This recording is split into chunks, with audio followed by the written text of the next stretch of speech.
All right, in studio right now is Mark Williamson, Master Chief Mark Williamson. And something here caught our attention the other day. A commercial is running here on the radio. Good morning, sir. Well, good morning. You have this program, and it's called TAPS, the Tragedy Assistance Program for Survivors. Talk about whether it's a national program, right? No, I think you got it all misconstrued. Okay. TAPS Our Duty is something that just came out of Utica, New York. It was an idea I put together, and I submitted it as just my ideas to the USPTO, and they said first inventor to file, and that's where that came from. So TAPS, is it a national program though? Oh no! Not at all. This is something that just started right here in Utica, New York. But does it offer nationally, anything nationally, or no? It's just Utica. Well, just Utica for right now, but my goal is to send it out statewide. And you notice that Andrew's not looking at me because he fed me all this information today. Yeah, if you went to the website, you probably would have saw that. Well, that's what I expect him to do. For God's sakes. Yeah. Well, that's what happens. It's been an interesting couple of minutes. Low-paid guys. Okay, so you came up with this idea. Let's start over. You came up with this idea called TAPS, Tragedy Assistance Program for Survivors. And thank you. And the concept is what? Well, the concept is, first of all, TAPS was written from Utica, New York. And I never knew that growing up here in Utica. And then when I came back from the service, I found out that TAPS was actually written from New York. The song that's played. The song, the bugle. Wow. Mm-hmm. And so 120 years later, I added my piece to it, and I said it's our duty to do what we have to do for these people that pass away, especially veterans. And with that said, so like I said, I put everything together, and it's been about a year process working through SCORE, Sam Russo, and Pat Lano at the Business Center, and they helped me get my legs on it, and then I moved forward. And so I went to the trade show, Turning Stone, this past week, and I got great reviews from a lot of the funeral directors from across the state, and they want it down in their area and everything else. And so this is a service when someone passes away. Correct. And you want to have full military funeral. You want all the pomp and circumstance that they deserve.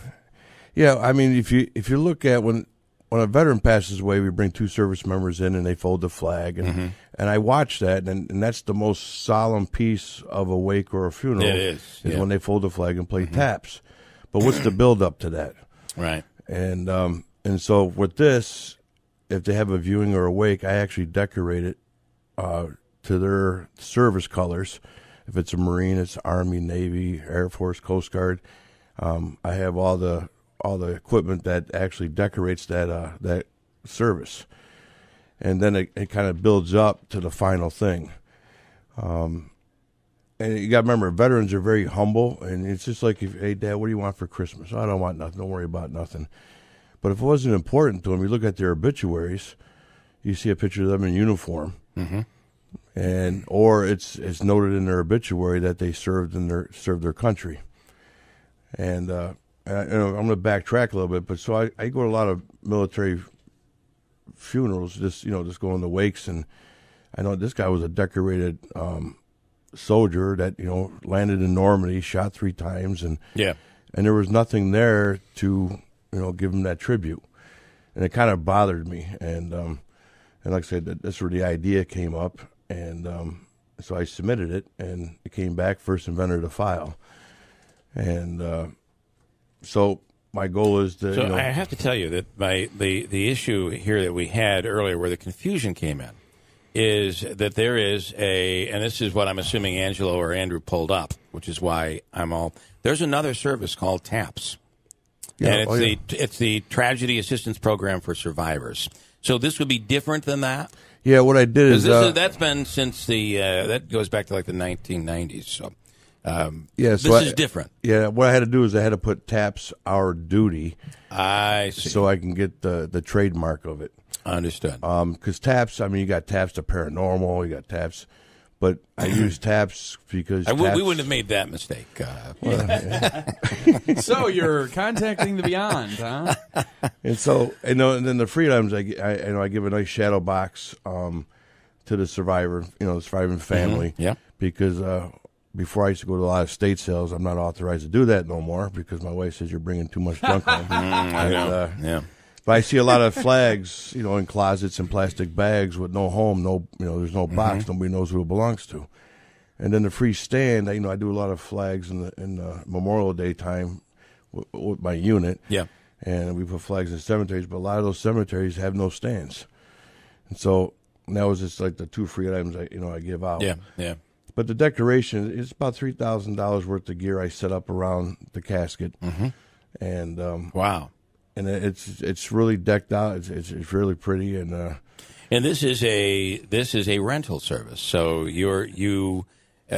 because otherwise people couldn't afford to do all of this. Yeah. So I only charge. They're bouncing back and forth with the business people, and I said, listen, I want to make it very affordable, and I don't want to get out of control with it. And so it's only $3.99, but it includes everything, and I work through the funeral homes. I work through the people.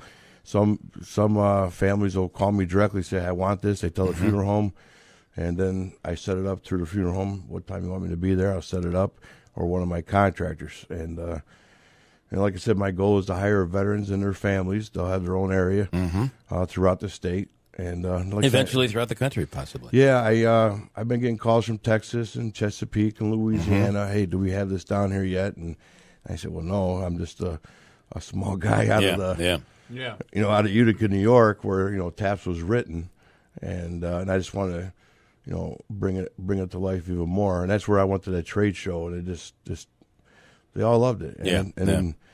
And then with the veterans casket, which you don't see very often up here, they're up here, they're just never seen. And so I use a veterans casket with my program, and so they want to kind of partner with me in a way. Sure. Because with my equipment and their military casket just really brings it to life. And I think it, when they go, if you look at the whole history of, the Romans, I mean, they decorated their wakes of their soldiers. Yeah. The Apaches, the Vikings. I just think it makes the family feel, it is powerful. And I'm thinking of funerals in my own mind and from my past. That how powerful that is and how emotional it is, and when TAPS is played, I mean it's extremely emotional. Well, I also think it promotes patriotism. When the family's in there at that viewing, and the young grandson, the young granddaughter, whatever, or grandma's up there and she was a veteran. Just like last week I saw a Navy veteran, 20 years in the service, and I'm not sure if they even knew about me, but. It would have been perfect for them. Yeah. But wow, Grandpa was a warrior, Grandma was a warrior. Because the way it's set up with the battle colors, the artillery rounds, naval shells, the mats, all the American flags, and it's decked out. And then for the procession, I actually add flags to the procession, diplomatic-looking flags. So now somebody knows who's going to their final resting place. So okay. If you miss the hearse. You're usually a decal on the side, but now they have flags, the American flag and the service colors, all the way down. Understood. Okay. So now they know. So you'd know that that's a military. That's a military. That's really cool. All right, and you obviously these are different depending on the branch of service that you were in, right? Yeah. So, like, say a Marine passes away, the artillery rounds, naval shells, the velour ropes would be red. Navy would be blue, Army would be green velour ropes. So it's all the mats are all color coded to the same service colors. So it's just proud. And then the battle colors behind the casket, which is the cross flags of the American flag as well as their service colors. And then if you look at the backdrop, when the president talks, he always got the perfectly triangle flags behind them. Well, that's how it's set up in there as well.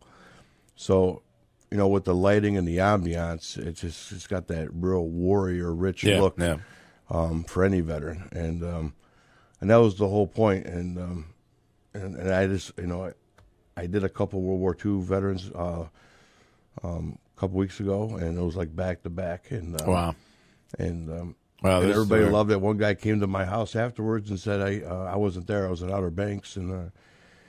I just wanted to thank him. My father-in-law was out there. He just wanted to thank. I mean, it was really nice, and But no, I just hope it really does well. I think it needs to go well. All right.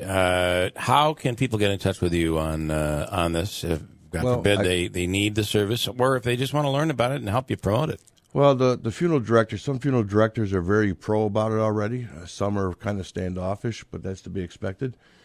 And they can just let the funeral director know that we want this for our father, or our mom, or whoever. And if not, they can directly call me that, hey, I need you to work through the funeral director. So, but the funeral directors, I mean, it's their space. But when someone rents that viewing, that's the families. They're actually renting it. So, pretty awesome. I do have an Army guy here saying, "Don't you go putting that Navy stuff on my casket." There is and that's why the difference between whatever branch of service you are in, it's customized for that. So yeah. So if you look at the back of this, I know you're probably on a time thing here, but the VA gives you a flag for every service member. Yep. If you have a casket that's half open, you put that flag on the half casket, you just save yourself $400 for a spray of flowers. Mm-hmm. But that's what it's supposed to do. Most people, they put the casket or the flag by their head, and then of course the flower spray is put on the casket, but the flag actually belongs on the casket. All right. All right, Mark. Very interesting. Master Chief Mark Williamson, and again, this is a great service for people. And if your family has the means to provide this sort of thing is being done already. But for families that don't, you're able to rent the service and do all of this stuff. It's a big deal. Really Pretty cool. Nice. All right. Thanks so much. We'll break.